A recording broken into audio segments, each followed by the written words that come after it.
a young couple vanished while hiking in the Arizona desert.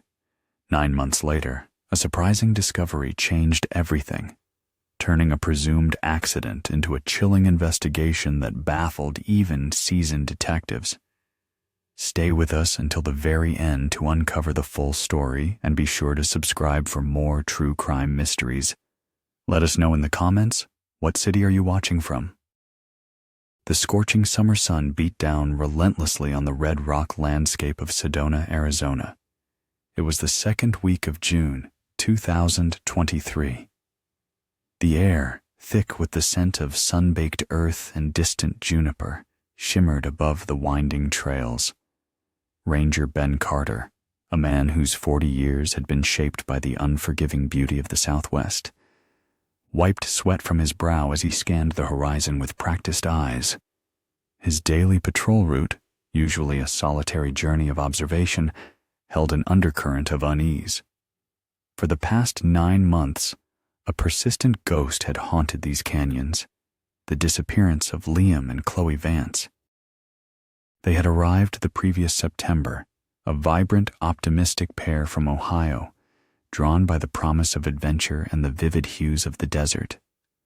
Their rental car, a red Jeep Wrangler, had been found abandoned at the Mescal Trailhead on September 15, 2022, its doors unlocked, a half-empty water bottle on the dashboard.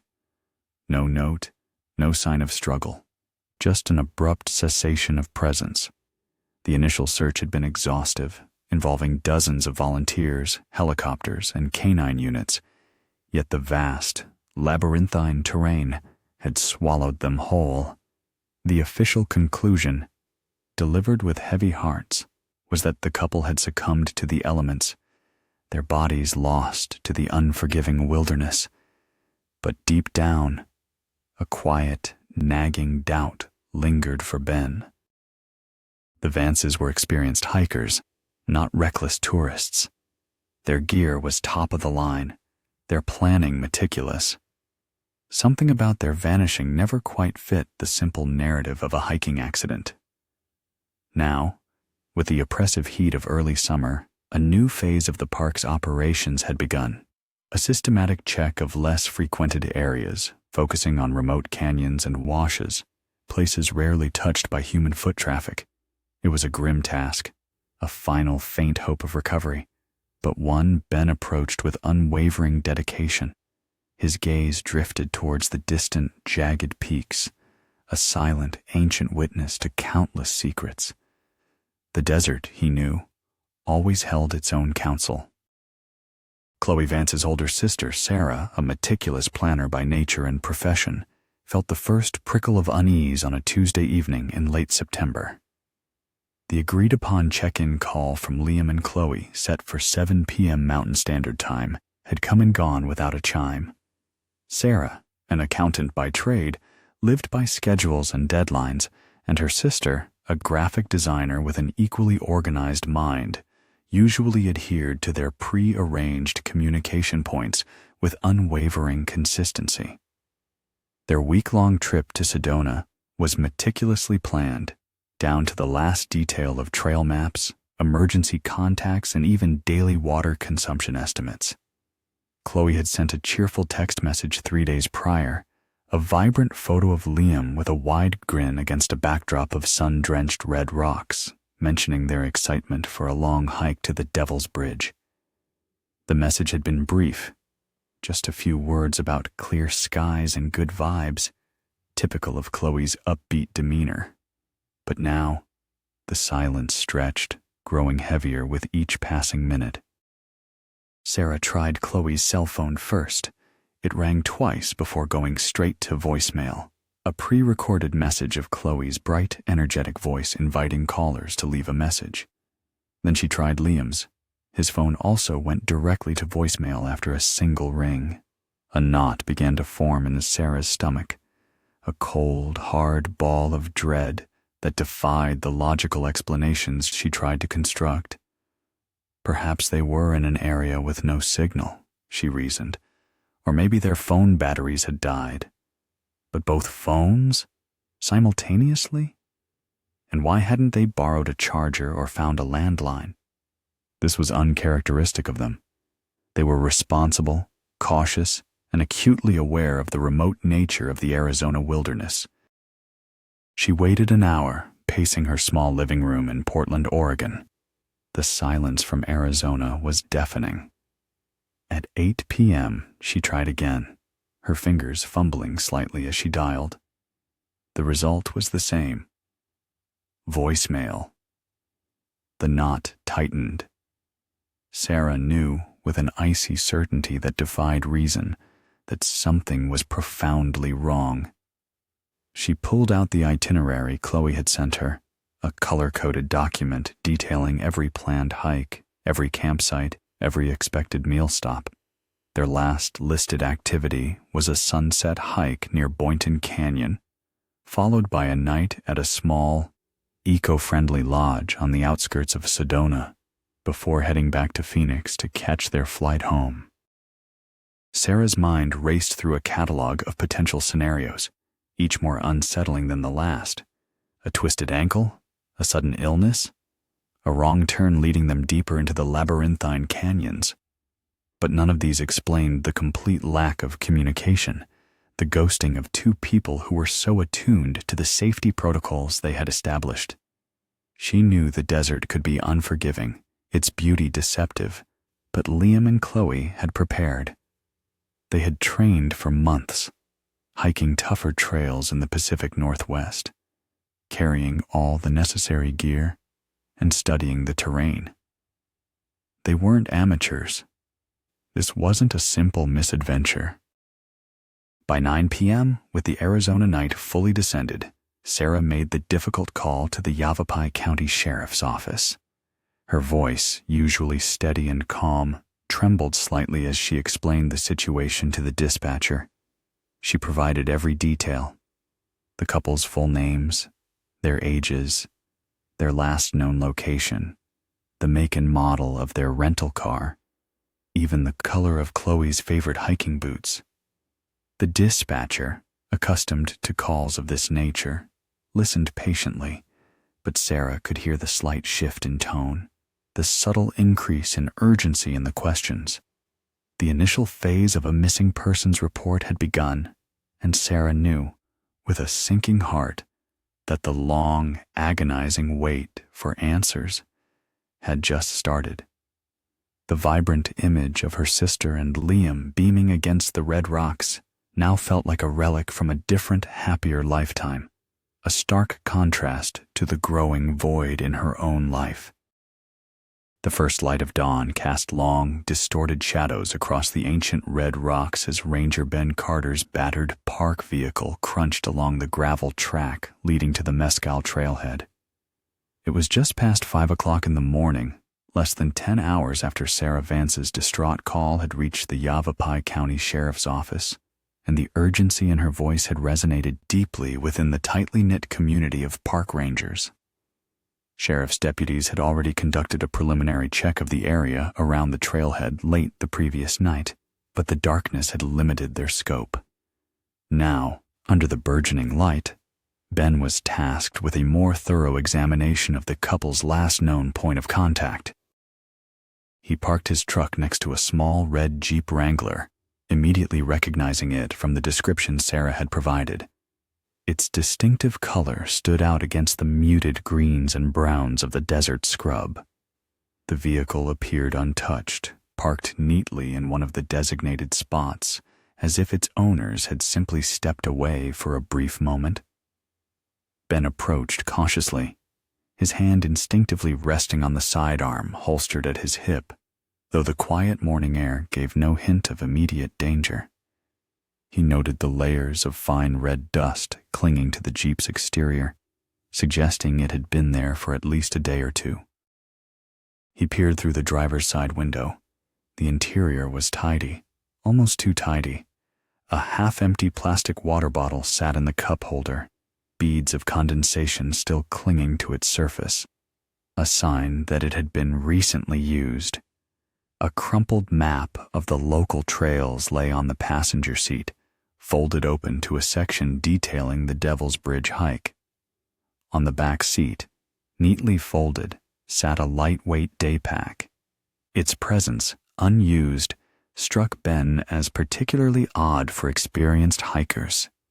They would have surely taken their day pack on any significant trail.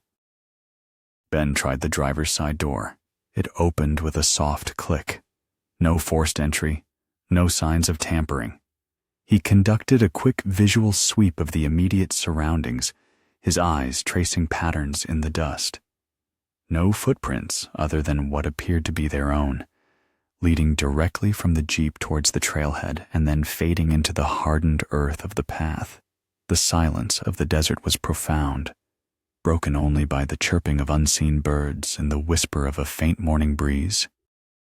His attention then shifted to the ground around the vehicle. The dust held a story. He noted two sets of distinct footprints, one slightly larger than the other, both heading in the same direction, away from the Jeep and onto the trail. There were no return footprints. This detail immediately elevated his concern. It suggested a one-way journey. He also looked for any signs of a struggle, disturbed vegetation, or dropped items, but found nothing. The scene was too clean, too organized for a sudden emergency. It spoke of an abrupt, unforced departure. Ben made his way to the small designated campsite adjacent to the trailhead, a short walk from where the Jeep was parked. The campsite was pristine. Their tent, a two-person lightweight model, was neatly folded and tucked into its carrying bag, stowed inside a larger backpack. Their portable cooking stove, compact and clean, rested beside it. All their gear, neatly packed and organized, was still there, except for what they would have carried on a day hike. This was another critical piece of the puzzle. It suggested they intended to return to their campsite. People do not abandon fully set up, functional campsites unless something unexpected and compelling pulls them away. He documented everything with his camera, taking multiple shots from various angles, creating a visual record of the scene. He noted the brand names of their gear, the specific model of the tent, and the contents of the backpack. The absence of certain items, like their cell phones and a smaller personal first aid kit, was as telling as the presence of everything else. They had taken what they needed for a day hike, but left behind all their non-essentials. The meticulousness with which their camp was packed contradicted any notion of a panicked flight or a sudden, unexpected emergency that forced them to leave everything behind. As the sun climbed higher, casting the red rocks in a golden glow, Ben felt a cold certainty settle in his gut. This wasn't a simple case of getting lost, nor was it a tragic accident of dehydration or exposure. The undisturbed vehicle, the meticulously packed campsite, the single set of tracks leading out and none returning, these were the hallmarks of something far more complex, something deeply unsettling. The desert had swallowed Liam and Chloe Vance whole, but it had done so under circumstances that defied a natural explanation. The silence of the morning air felt less peaceful and more ominous, a heavy shroud draped over a profound mystery. The search, he knew, would now expand beyond simple rescue. It was about to become an investigation into an unknown. The sun, now high above the red rock formations, cast harsh, uncompromising light across the Mescal trailhead. By mid-morning, the quiet solitude of the desert had been shattered by the arrival of a small army of personnel. Uniformed sheriff's deputies, park rangers, and a growing contingent of search and rescue volunteers, distinguishable by their bright vests and earnest faces, swarmed the area around Liam and Chloe's abandoned Jeep. The initial assessment by Ranger Ben Carter had quickly escalated the situation from a mere missing persons report to a full-scale search and rescue operation, tinged with a growing sense of unease. The command post, a makeshift tent erected near the trailhead, hummed with activity. Maps were spread across tables, marked with grids and highlighted trails. Radios crackled with clipped technical updates. Search coordinators, their faces grim, briefed teams on the challenging terrain. The vastness of the Coconino National Forest, with its deep canyons, treacherous washes, and dense ponderosa pine forests, presented a formidable opponent. The ground, a mix of loose sand, sharp volcanic rock, and thorny brush, made foot travel slow and arduous. Temperatures, even in September, could swing wildly, from blistering heat during the day to surprisingly cold nights, especially at higher elevations. Teams were dispatched in widening concentric circles from the trailhead, their primary objective to locate any sign of Liam and Chloe. Foot searchers moved in disciplined lines, their eyes scanning every crevice, every rock formation, every patch of disturbed earth. Canine units, highly trained search dogs with their handlers, were deployed, their keen noses tracking faint human scent trails that the wind might carry. Above, the rhythmic thud of helicopter blades echoed through the canyons as aerial reconnaissance teams conducted sweeping passes, their powerful optics attempting to pierce the dense tree cover and reveal any anomaly below.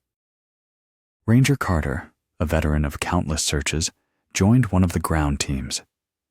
His familiarity with the local landscape was unparalleled, his knowledge of its deceptive nooks and crannies a valuable asset. He moved with a practiced ease, his gaze constantly shifting, absorbing every detail, every subtle clue. The air was dry, and dust devils occasionally swirled across the open expanses. The scale of the task was immense. Even with dozens of people scouring the terrain, the sheer volume of wilderness dwarfed their efforts. Every ravine looked like the last, every boulder indistinguishable from another. Days bled into nights. The initial urgency of a potential rescue gradually gave way to the grim determination of a recovery mission. The search expanded, stretching for miles in every direction, reaching into areas so remote that only wildlife and the most determined explorers ever ventured. Teams returned exhausted, covered in dust and scrapes, their faces etched with disappointment. The dogs, after hours of relentless searching, would eventually lose a scent or indicate nothing at all. Each evening, the command post review offered the same disheartening conclusion.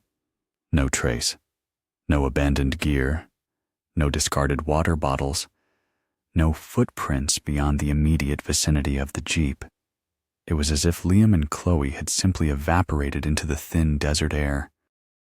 Sarah Vance, now having flown from Oregon to Sedona, was a constant, haunting presence at the command post, her hope slowly eroding with each passing hour.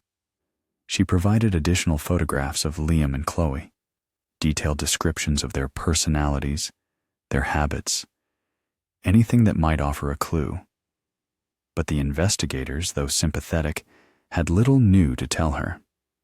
The case, as it stood, defied easy explanation.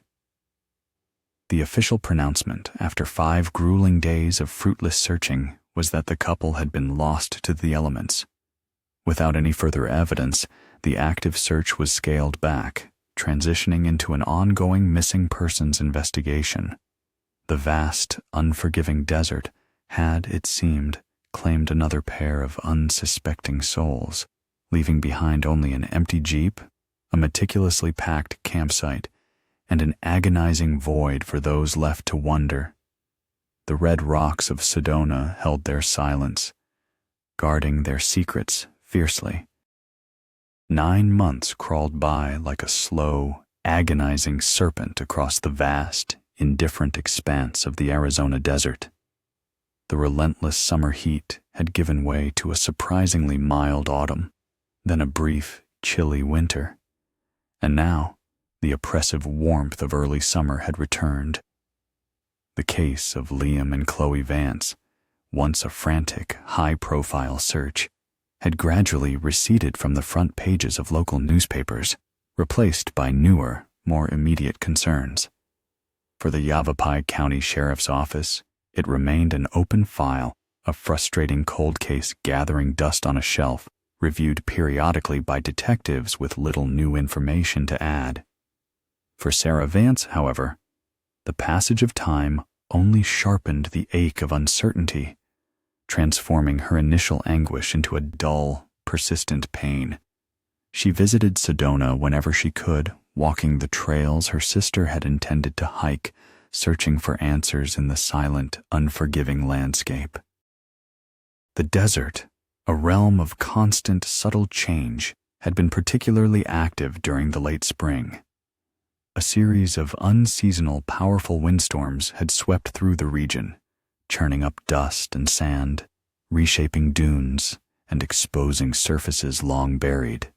These were not the gentle breezes of a warm afternoon, but fierce, roaring gales that scoured the landscape clean, often reducing visibility to near zero and leaving behind a freshly sculpted topography. It was during one such period of tumultuous weather in the first week of June 2023 that the desert began to give up a fragment of its secret. Miles away from the well-trodden tourist paths, deep within a labyrinthine network of little-known canyons, 80-year-old Walter Wally Finch was pursuing his lifelong passion. Wally was a prospector, a relic of a bygone era, whose leathery skin and squinting eyes spoke of decades spent under the unforgiving sun. He wasn't searching for gold or silver in the traditional sense. His quarry was geological specimens, unusual rock formations, and, occasionally, the scattered remnants of ancient Native American artifacts, which he always reported to the proper authorities. He knew these canyons like the back of his gnarled hand, often venturing into areas so remote that few others dared to follow. His only companion was his trusty, beat-up pickup truck, affectionately named Old Bess, and his unwavering, solitary patience. Wally had been following a particularly deep and narrow wash, a dry riverbed that twisted like a snake through the heart of the canyon. The recent sandstorms had scoured the bottom clean, revealing fresh layers of ancient sediment and, more importantly to Wally, new geological features. The wind had carved away a substantial portion of a sand dune that had long blocked a particularly tight bend in the wash. As he rounded the corner, his experienced eye caught an anomaly. A glint of color, too vivid, too artificial, to be part of the natural desert palette. He stopped Old Bess, his heart quickening slightly with the thrill of discovery. It wasn't gold, he knew, but something unexpected, something out of place. He grabbed his worn canvas bag and his small, hand-held shovel, his stiff joints complaining with each movement, and began to carefully clear away the remaining sand. The light was starting to fade, casting long, purple shadows across the canyon walls. But Wally was undeterred. The more sand he removed, the clearer the shape became. It was large, angular, and unmistakably man-made. The vibrant color, once partially obscured, was now undeniable. A deep, unmistakable red. A color that immediately resonated with the image of a missing vehicle that had lingered in the back of his mind for months.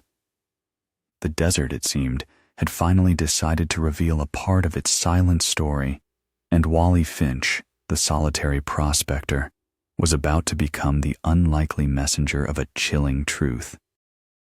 The last vestiges of twilight were fading, painting the Sedona sky in hues of deep purple and orange, as Wally Finch worked meticulously to unearth his discovery. The red Jeep Wrangler, now more fully exposed, was not merely stuck in the sand. It was deeply embedded, as if the desert itself had tried to reclaim it.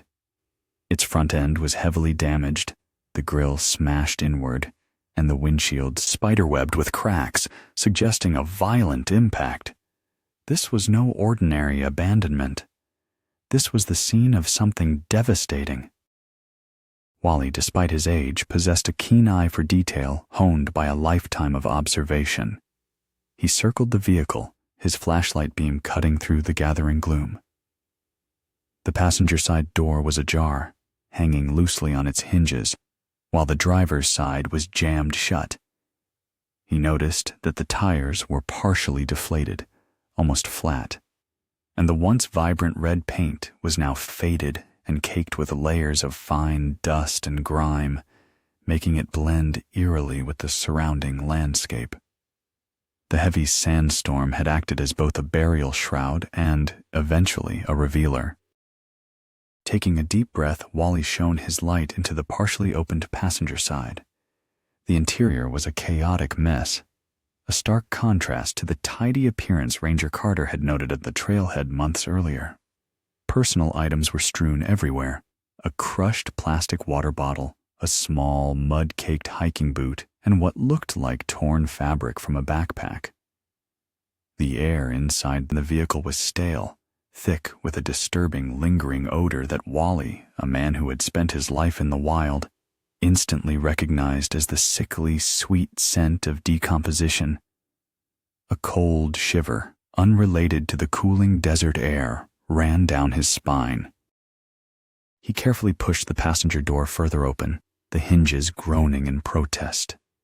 The beam of his flashlight danced across the interior, illuminating the grim reality.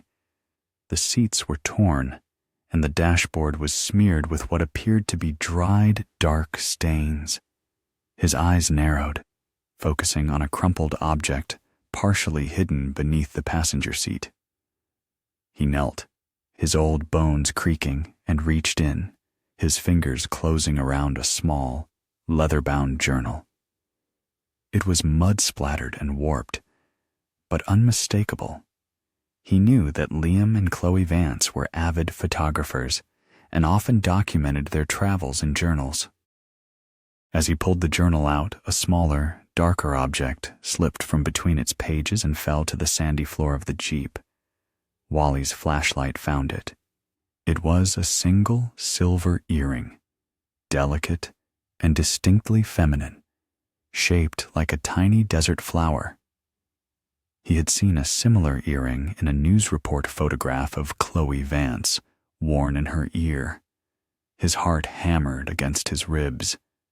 This wasn't just a red Jeep. This was their red Jeep.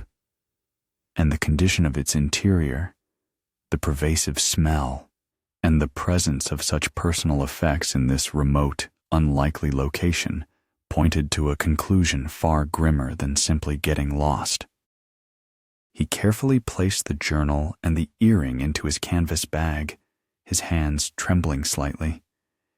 His years of solitude had taught him self-reliance, but this discovery transcended anything he had ever encountered. This was not a lost artifact or a geological curiosity.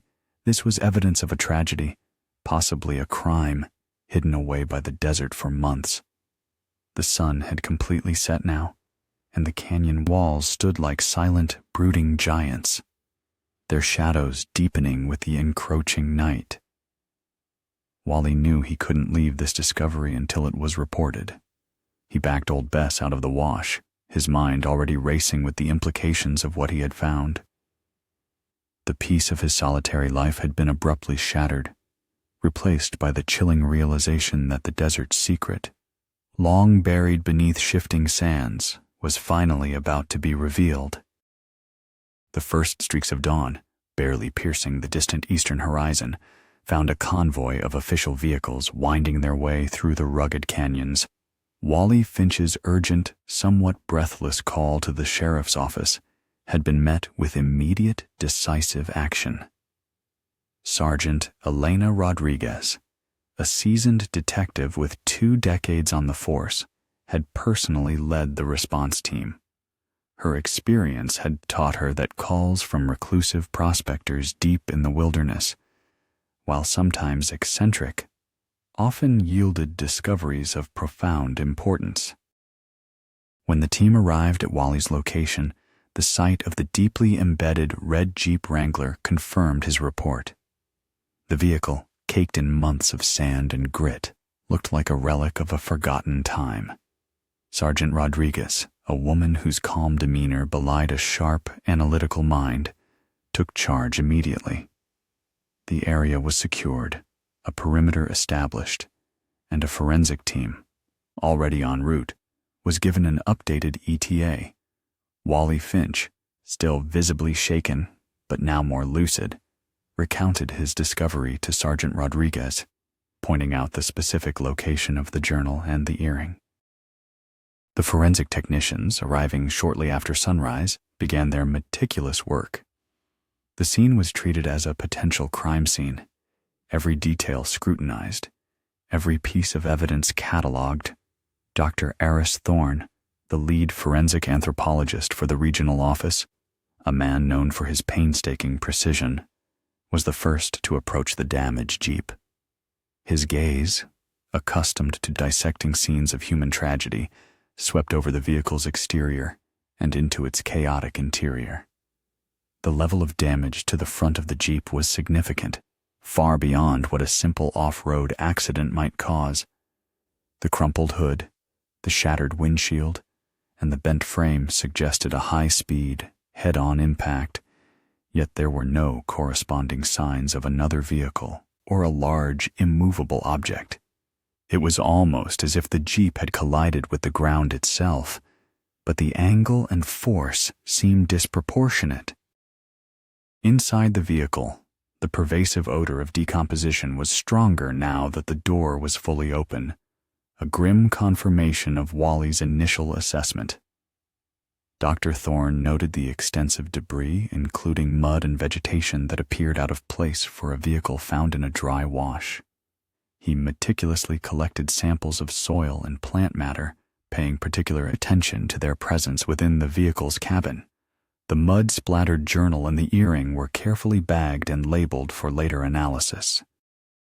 As the team worked, a particularly unsettling detail emerged. One of the technicians, examining the undercarriage of the Jeep, pointed out an unusual modification. A heavy, reinforced steel plate had been welded to the underside of the vehicle, extending from the front axle almost to the rear. It was crude, not factory installed, and clearly designed for extreme off-road punishment. More curiously, several smaller, less obvious, and seemingly amateurish alterations were found along the vehicle's frame and suspension. These modifications suggested an intent not just to navigate rough terrain, but to withstand significant impact or to carry an unusually heavy load. Such modifications were highly unusual for a standard rental vehicle, especially one being used by tourists for recreational hiking.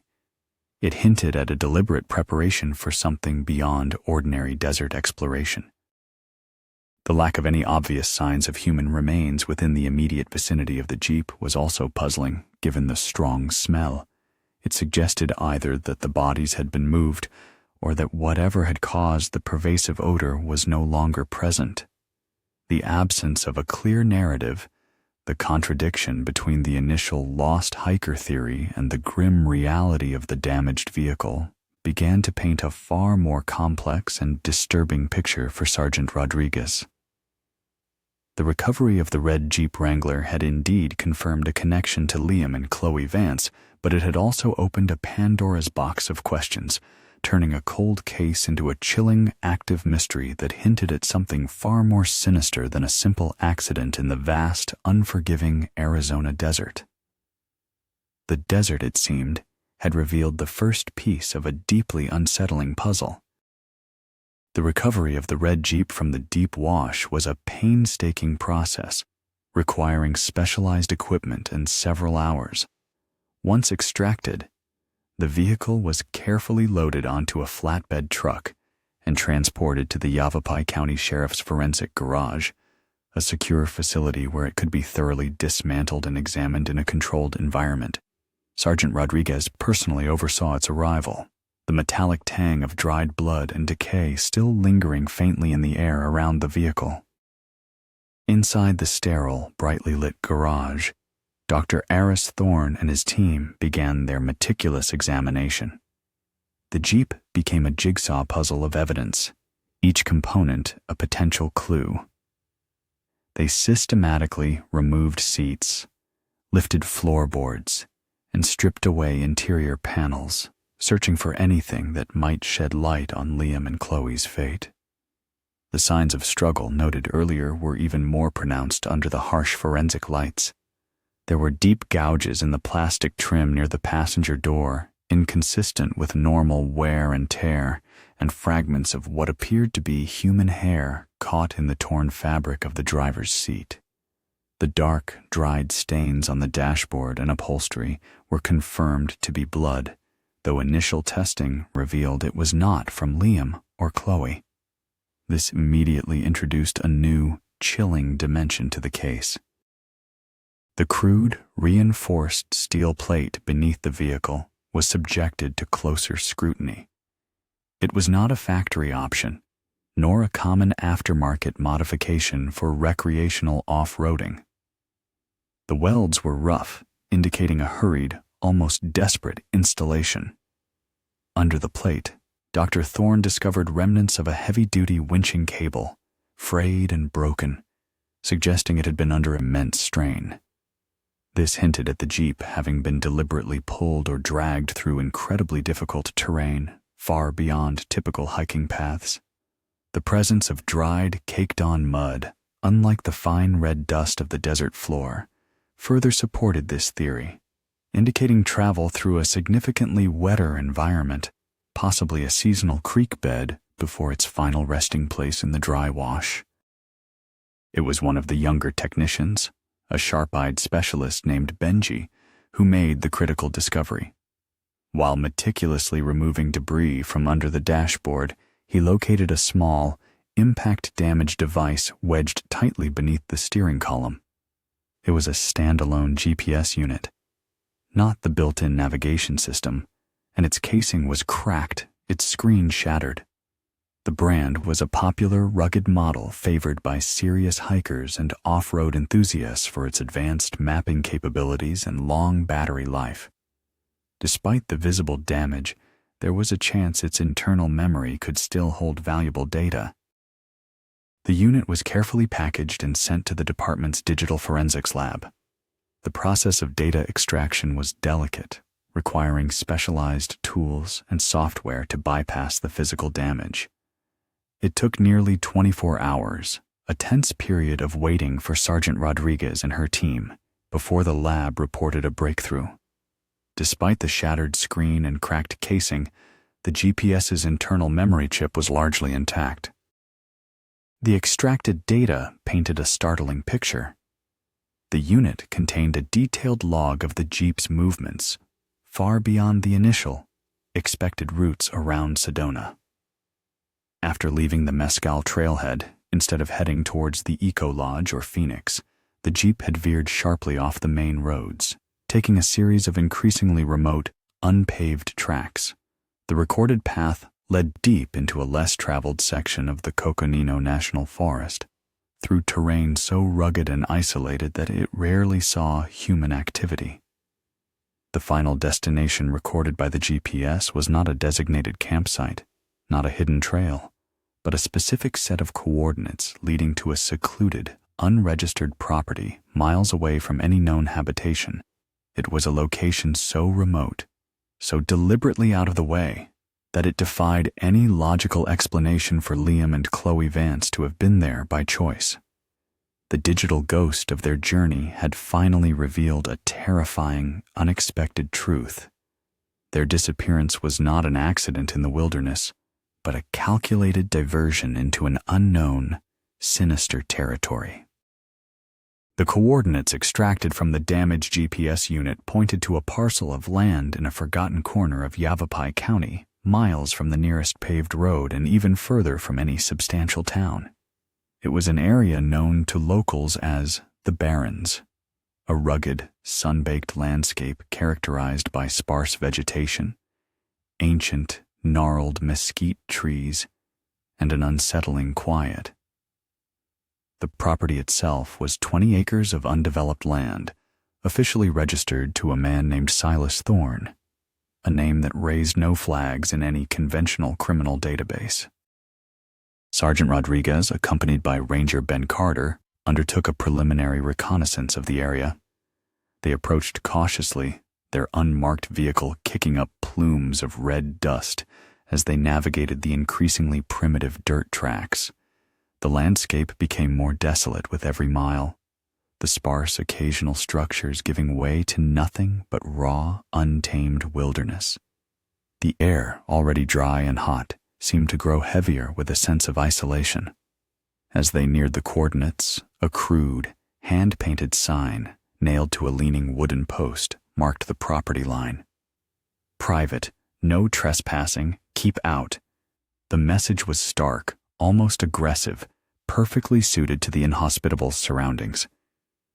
Beyond the sign, a barely discernible track, overgrown with weeds, snaked through a thicket of scrub brush, leading deeper into the property. The property itself was less a home and more a collection of dilapidated structures. A single wide trailer, its paint faded and peeling, sat precariously on cinder blocks. Its windows were boarded up and a rusty, defunct satellite dish sagged from the roof. A few yards away, a ramshackle shed, leaning heavily to one side, looked like it might collapse with the next gust of wind. Around these structures, the ground was littered with rusted tools, discarded tires, and piles of unidentifiable junk, giving the entire compound an air of neglect and disarray. There was no sign of life, no vehicles, no lights, no sound other than the buzz of insects and the distant cry of a hawk. Yet, the GPS had clearly led them here. Rodriguez and Carter exchanged a look. This was not the kind of place a young, adventurous couple from Ohio would stumble upon by accident. This was a place for someone who actively sought to be unseen. A quick background check on Silas Thorne revealed a sparse but consistent history. Born in 1943, he had spent most of his life as a recluse, drifting from one remote, isolated property to another across the American Southwest. His official records showed no arrests, no major brushes with the law, but a consistent pattern of avoiding social interaction. He had worked odd jobs in construction and mining in his younger years, always for cash, never staying in one place long enough to build a substantial record. Neighbors from previous residences, when contacted, described him as quiet, withdrawn, and prone to keeping to himself. Some mentioned an increasing paranoia in his later years, a distrust of authority, and a preference for self-sufficiency that bordered on obsession. He had purchased this particular plot of land outright, with cash, nearly a decade prior, and had rarely been seen since. The absence of a vehicle on the property was puzzling. If the Jeep had been driven here, how had Silas left? Or was someone else involved? The questions mounted.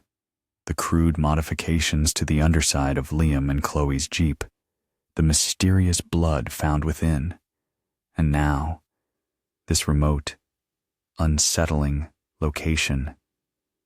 All pointed to a carefully orchestrated sequence of events that belied the initial, simple theory of a hiking accident.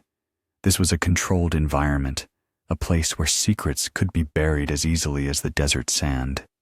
Sergeant Rodriguez knew with a grim certainty that they were standing at the threshold of a dark truth, a truth shielded by isolation and the deliberate efforts of a man who clearly wished to remain undisturbed. The next step, a full search of this desolate property, would either provide the answers or deepen the mystery to an unbearable degree. The sun had barely begun its ascent over the eastern peaks when a convoy of tactical vehicles, their tires kicking up plumes of red dust, converged on the remote property of Silas Thorne. Sergeant Elena Rodriguez, alongside a specialized tactical entry team, led the charge. The air was still and cool, but a palpable tension hung heavy, a stark contrast to the vast, indifferent desert. Every member of the team was acutely aware of the stakes. The discovery of the damaged Jeep, the mysterious blood, and the reclusive owner of this isolated plot of land had transformed a missing persons case into something far more sinister. The tactical team, clad in dark uniforms and body armor, moved with practiced precision. They deployed silently, fanning out around the dilapidated trailer and the ramshackle shed, their weapons at the ready. Their training emphasized swiftness and surprise, to minimize any potential for resistance. The silence of the morning was broken only by the crunch of boots on gravel and the hushed commands exchanged over secure radio channels. As they approached the main trailer, a figure emerged from the shadows of the leaning shed. It was Silas Thorne, exactly as described in the background checks. A man in his late 70s, gaunt and weathered, with a wispy beard and eyes that seemed to hold a lifetime of solitude. He stood motionless, observing their arrival with an unsettling calm. There was no surprise on his face, no fear, not even a flicker of curiosity. His expression was flat, his gaze unnervingly direct. He wore simple, faded work clothes, and his hands, gnarled and stained, hung loosely at his sides. "Silas Thorne?" Sergeant Rodriguez called out, her voice clear and authoritative despite the underlying tension. The old man nodded slowly, his eyes fixed on her. "That's me." His voice was raspy, unused to conversation, but steady. "We have a search warrant for this property," Rodriguez stated, holding up the document for him to see. "We're investigating the disappearance of Liam and Chloe Vance." Silas Thorne's gaze remained unwavering. He offered no protest, no questions, no defensive posture. He simply stood there, an almost serene expression on his face, as if he had been expecting them, or perhaps simply didn't care. This eerie lack of reaction sent a prickle of unease through Rodriguez. Most individuals, even those with nothing to hide, would show some surprise or annoyance at a heavily armed tactical team descending on their property at dawn. Silas Thorne displayed none of it. It was the calmness of a man who had either perfected emotional suppression or had long ago detached himself from the norms of human interaction. The tactical team swept through the trailer first. It was sparsely furnished, meticulously clean, yet bore no personal touches. A single bed, a small table, a few shelves filled with canned goods and survivalist literature. No photographs, no personal mementos, nothing to indicate a life lived beyond mere existence. It felt less like a home and more like a bunker. The search quickly confirmed that Liam and Chloe Vance were not inside, nor was there any immediate obvious evidence related to their disappearance. Outside, other members of the team began systematically searching the perimeter, methodically moving through the piles of junk and the surrounding brush. A canine unit, a German shepherd named Atlas, began to work the area around the ramshackle shed, its nose to the ground, sniffing with an intense focus. Silas Thorne remained outside, under the watchful eye of two deputies, his unsettling composure unwavering. He watched the search unfold with the detached air of an observer, occasionally following the movements of the canine unit with a subtle turn of his head. The early morning light cast long shadows, revealing nothing but the vast, silent desert. Yet, Sergeant Rodriguez felt an undeniable conviction that the key to Liam and Chloe's fate lay hidden somewhere within this desolate, unsettling domain. The calm facade of Silas Thorne, far from reassuring, only deepened her suspicions. The search of Silas Thorne's property intensified, while the tactical team continued their methodical sweep of the sprawling, junk-filled grounds. Sergeant Rodriguez focused her attention on the dilapidated shed that leaned precariously near the main trailer. The K9 unit, Atlas, had shown a marked interest in this structure, circling it repeatedly, his tail wagging with a distinct change in behavior, indicating a strong scent. The shed itself was small, barely more than a glorified lean-to, constructed from weathered, mismatched planks of wood. Its single door, fashioned from salvaged corrugated metal, was secured with a heavy, rusty padlock. As the deputies moved to cut the lock, Silas Thorne, who had remained impassive through the entire search of his trailer, visibly tensed. A subtle clenching of his jaw, a slight shift of his weight. These barely perceptible movements were the first outward signs of emotion he had displayed. Sergeant Rodriguez noted it immediately. Once the lock was removed, the door creaked open, revealing a dark, musty interior. The air inside was still and heavy, carrying a faint, cloying sweetness that was almost imperceptible over the lingering desert scents. But to Sergeant Rodriguez, it was disturbingly familiar. The faint, metallic scent of dried blood. The shed was filled with more junk. Old tools, rusty spare parts, stacks of firewood, and empty chemical containers. It was a chaotic jumble, designed to obscure, to hide. As the team began to clear the debris, Atlas, the K9, suddenly became agitated, barking with a new urgency and scratching frantically at a particular spot in the corner of the shed. It was beneath a pile of old tarpaulins and discarded lumber. Sergeant Rodriguez, her heart quickening, directed the team to remove the material. Beneath the junk, they discovered an area of freshly disturbed earth, partially concealed by a thin layer of scattered sand. It was too neat, too deliberate. One of the deputies, a burly man with a shovel, began to dig. The soil was loose, freshly turned. After only a few feet, the shovel struck something solid. It was not bedrock, but a flat, reinforced concrete slab cleverly disguised to blend with the natural ground. This was no ordinary shed floor. It was a cover. Working quickly, the team managed to pry up the heavy slab. Below it, a narrow, dark opening was revealed, leading down into the earth. The opening was just wide enough for a person to squeeze through, and a makeshift ladder, crudely constructed from 2x4s, descended into the darkness. A chill, damp air wafted up, carrying with it a stronger, unmistakable odor of decay. This was not a natural cave or a storage cellar. This was a hidden chamber. Sergeant Rodriguez ordered a powerful spotlight to be brought forward. Its beam cut through the blackness, illuminating a small, subterranean room dug deep into the earth. The walls were rough-hewn, reinforced with scavenged timber. The floor was compacted dirt. The room was empty, save for a few disturbing details. On one wall, crudely scratched into the dirt, were tally marks, dozens of them, suggesting the passage of many days.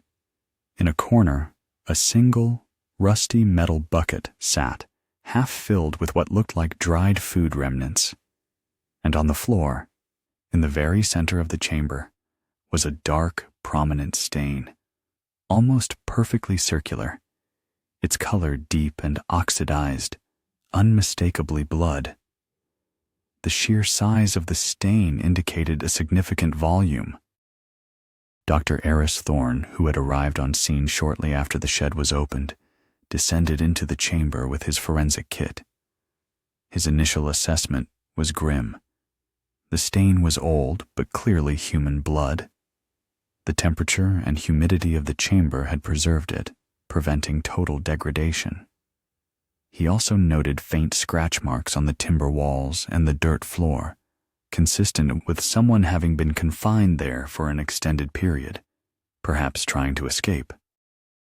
The presence of the hidden chamber, meticulously constructed and concealed, removed all doubt. This was not a simple missing persons case, nor even a tragic accident. This was a deliberate act, a planned confinement, and the large bloodstain spoke volumes about the violence that had occurred within its confines. As the sunlight finally pierced the opening, illuminating the stark reality of the hidden room, Sergeant Rodriguez looked back at Silas Thorne. His eerie calm remained. But now, a flicker of something undefinable. Perhaps resignation. Perhaps something colder. Crossed his eyes. The secrets of the barons were finally being unearthed, and the full horror of what had transpired within its desolate confines was beginning to reveal itself.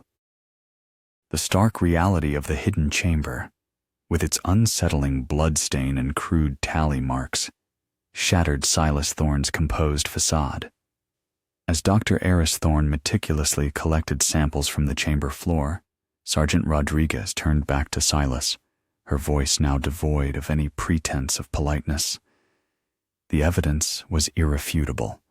The time for evasion was over.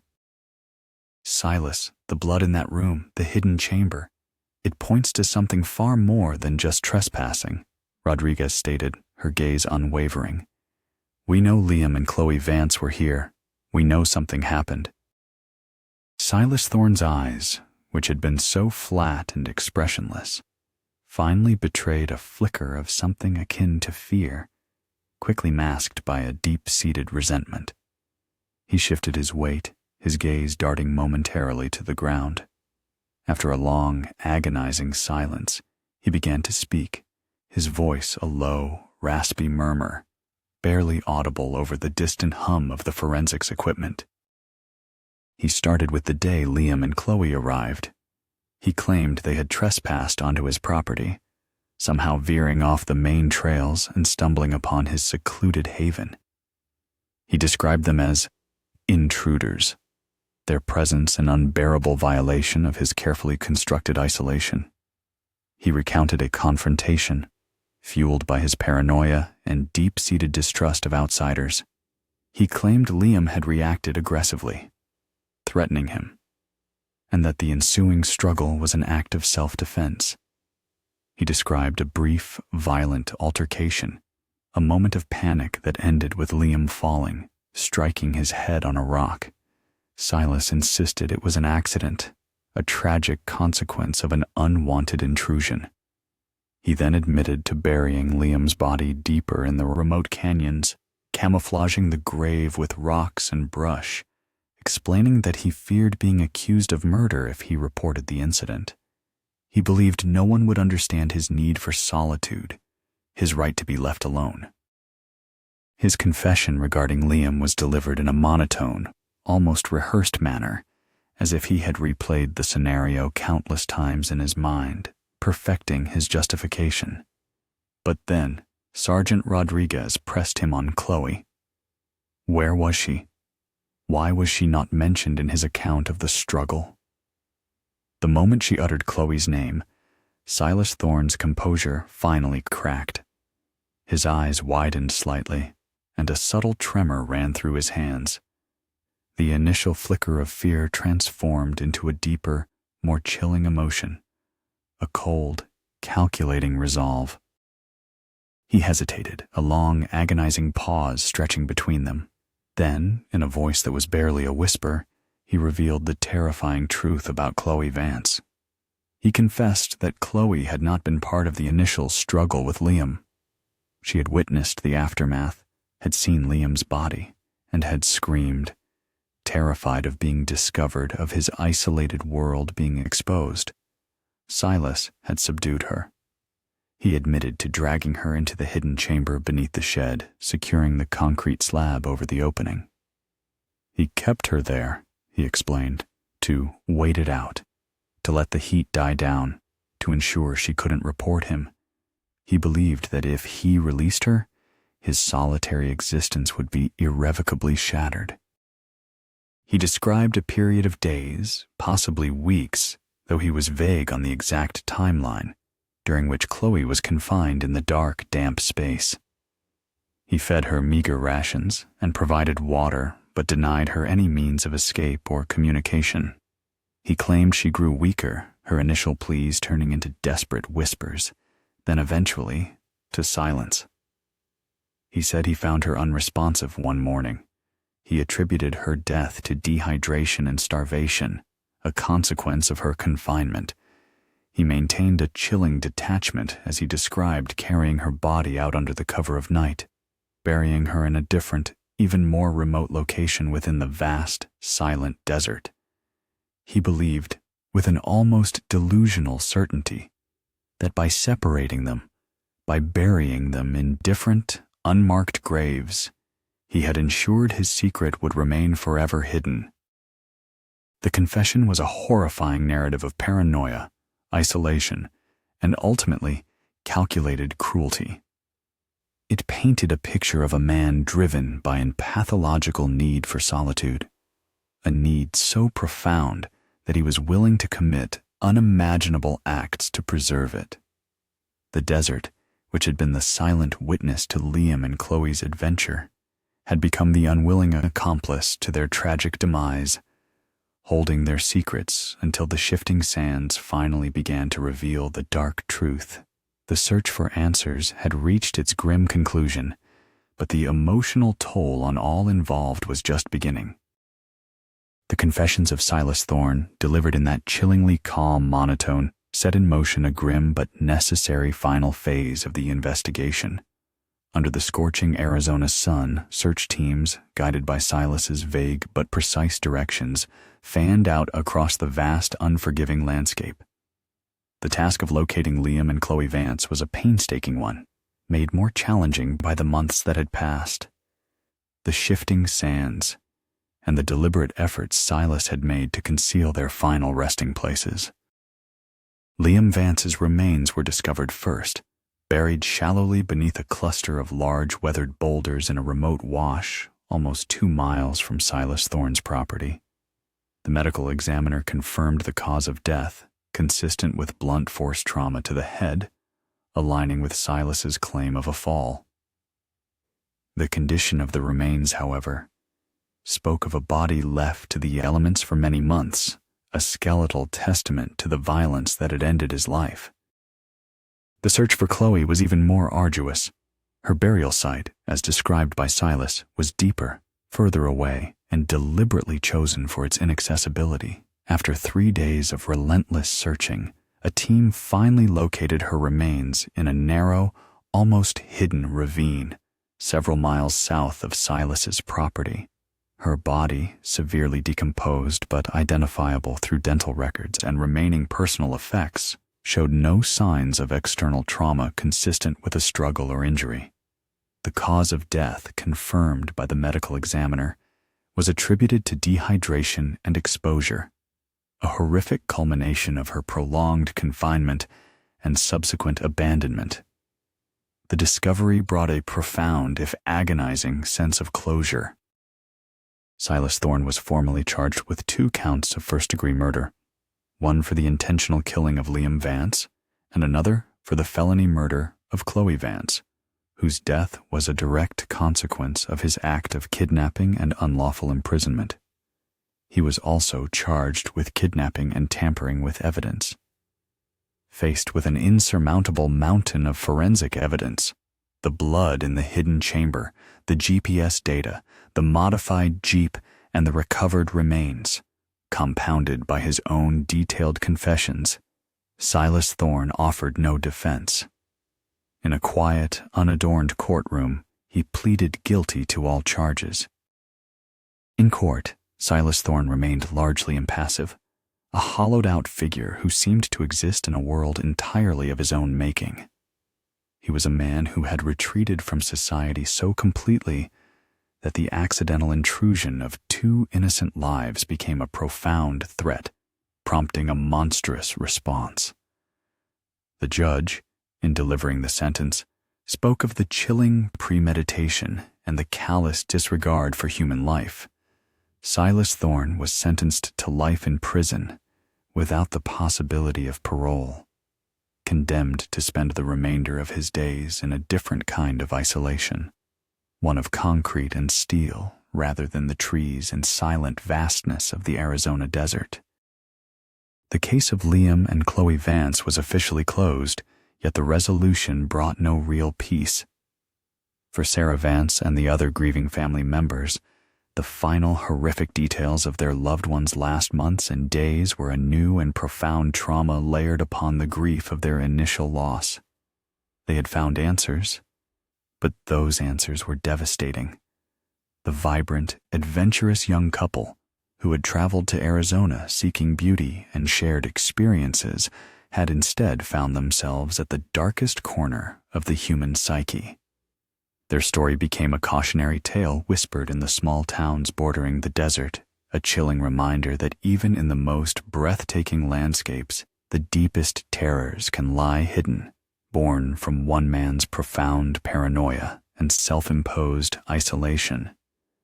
The red rocks of Sedona, having finally given up their secrets, now stood as a silent, solemn monument to a love lost and a life unjustly taken.